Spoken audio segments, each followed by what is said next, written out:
Salut à tous. Alors, vous êtes nombreux à me demander dans nos formations météo comment visualiser en temps réel les feux de forêt. Donc, je me suis dit, allez, on va faire une petite vidéo très rapide et on va montrer quelques moyens, pas tous, pour visualiser en temps réel les feux de forêt. Alors, au départ, oui, il y a les images satellites. Mais il y a beaucoup de contraintes avec les images satellites. Par exemple, aujourd'hui sur Bordeaux, on a un énorme incendie, mais il y a aussi des nuages. Donc là, on a du mal à voir où est l'incendie. Donc les images satellites, ça ne peut fonctionner que si il y a vraiment du ciel clair partout et on a ce énorme panache de fumée. Et là, on arrivera à détecter les incendies. Mais bon, c'est quand même quelque chose qui ne marche pas de façon systématique.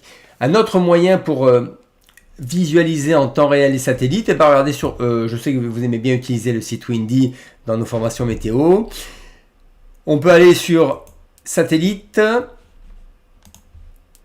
et sélectionner tout en bas, regardez bien, les feux actifs. Hop, je le sélectionne et là je vais dézoomer et là partout dans le monde, là on est en Europe, partout en Europe, tous ces points rouges, c'est là où il y a des incendies.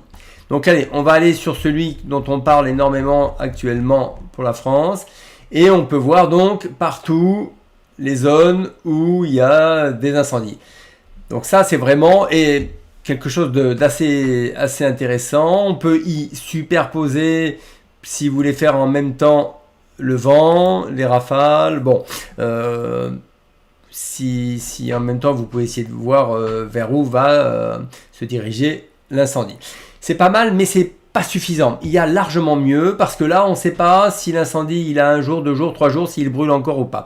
Et donc là il y a d'autres moyens d'être beaucoup plus efficace. Et regardez, si on va sur le site des Américains, hop, on va zoomer. Toujours sur le même feu à côté de Bordeaux. Et là, ce qui est intéressant, c'est, regardez à droite la légende. Suivant le code couleur, on sait s'il est très actif en temps réel ou s'il a 1 heure, 3 heures, 3 heures, 6 heures, 6 heures, 12 heures ou s'il a plus de 24 heures. Donc là, on voit bien où sont les zones en rouge qui sont vraiment très récentes. Et ça, c'est beaucoup plus intéressant d'avoir ce genre de produit réactualisé quasiment en permanence. Donc voilà, on a différents moyens avec Windy, mais aussi avec le site américain de savoir où est-ce que ça brûle. À très bientôt, bye bye.